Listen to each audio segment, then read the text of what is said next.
Akkam jirtu daawwattoota keenya baga deebitanii dhuftanii. Har'a kanan isinitti agarsiisu akkaataa ittiin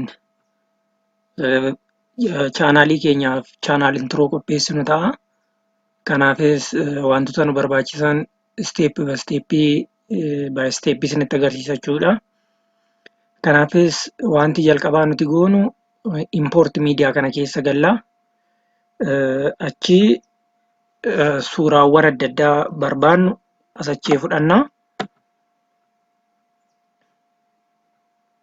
Wantoota kana dura qopheesseen jira waan ta'eef isaan asachee fudhanna jalqaba irratti.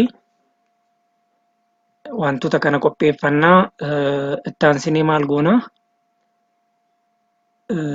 Taayitils kan jettu kana keessa gallee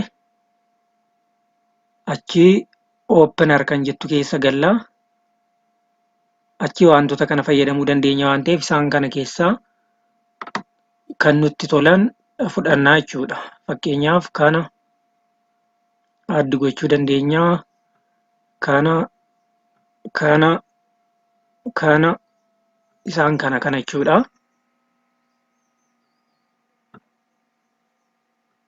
Isaan kana akkasitti ediit gochuu dandeenya jechuudha. Fakkeenyaaf asirraa jalqabnee maal goona? Welcome to our channel inna achii resize gochuu dandeenya yoo barbaanne ishii kan akkasitti.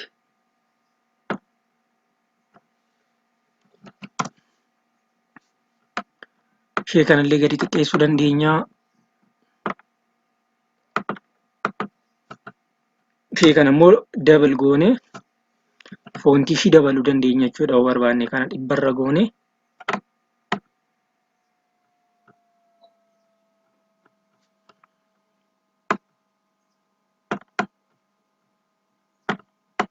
Ishee kana akkas drag gochuu dandeenya yoo barbaanne.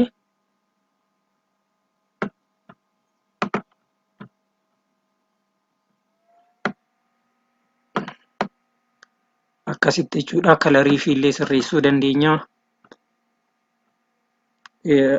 Achii our channel provides jenna.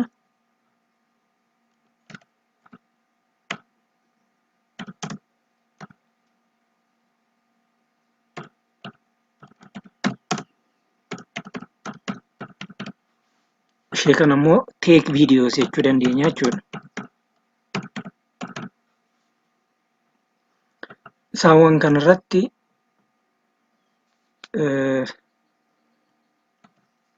Monday, Wednesday and Friday isaan kan akkasitti sirreeffannee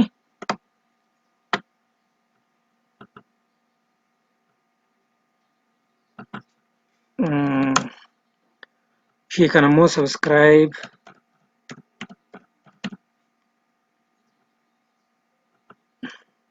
like and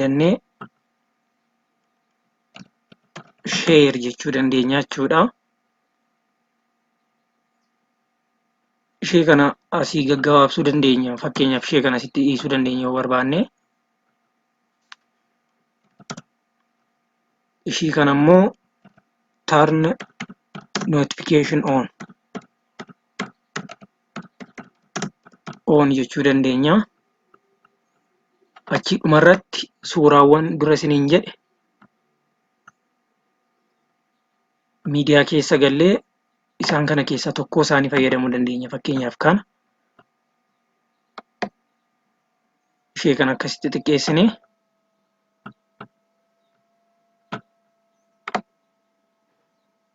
akkas gochuu dandeenya jechuudha. Amma tooraallee akkas ta'a jechuudha.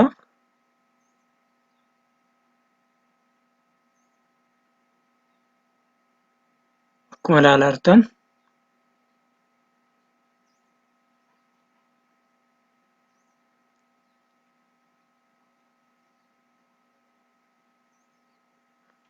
akkas gochuu dandeenya jechuudha. Achii dhumarratti audio keessa gallee music kan jedhu filannee ishee kanatti dabaluu dandeenya jechuudha fakkeenyaaf.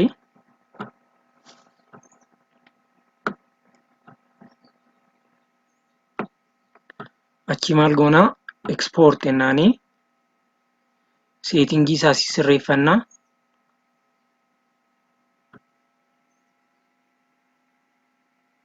Kuni gahaadha. Achii ishee kana beest gochuu dandeenya yoo barbaanne okay jennaanii. Saayiziin ishee akkasitti xiqqoo taate waan ta'eef